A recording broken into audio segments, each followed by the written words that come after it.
প্রতিদিন নামাজের আগে যে তোমরা ওযু করো, এই ওযুর পরে কেউ যদি পড়ে আশহাদু আল্লা ইলাহা ইল্লাল্লাহ ওয়া আশহাদু আন্না মুহাম্মাদান আবদুল্লাহি ওয়া রাসূলুহু, ওযুর পরে এই দোয়াটা প্রতিদিন যে পড়বে, কিয়ামতের দিন 8টা জান্নাতের যে কোনো দরজা দিয়ে ঢোকার অনুমতি ওই বান্দাকে আল্লাহ দিয়ে দিবে।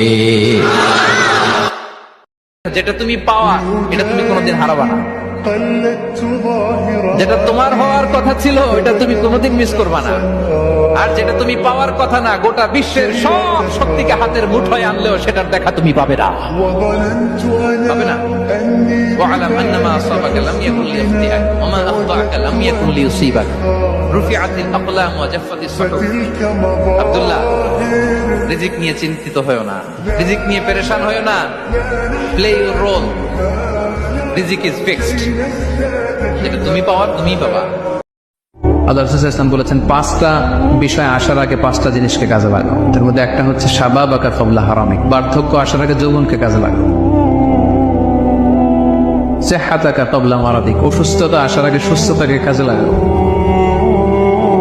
গিনাকা ক্বাবলা সাকরিক, গরীব হয়ে যাওয়ার আগে তোমার ধনাঢ্যতাকে কাজে লাগাও। ফারাগাকা ক্বাবলা শুগলি, ব্যস্ত হয়ে যাওয়ার আগে অবসরটারে কাজে লাগাও। হায়াতাকা ক্বাবলা মাউতিক, মৃত্যু আসার আগে জীবনটারে কাজে লাগাও। সূরাতুল মুলক যারা নিয়মিত তেলাওয়াত করবে, আল্লাহর মেহেরবানিতে তাদের কবরে কোনো আযাব হবে না। করতে রাজি আছেন? কথা কয় না, করতে রাজি আছেন সবাই? বিষ্ণুই বললেন এখানেই শেষ নয়, আরো আছে। শাফাআত লিসাহিবিহা, এই সূরাটা কিয়ামতের দিন এই সূরা যে তেলাওয়াত করবে তার পক্ষে সুপারিশ করবে।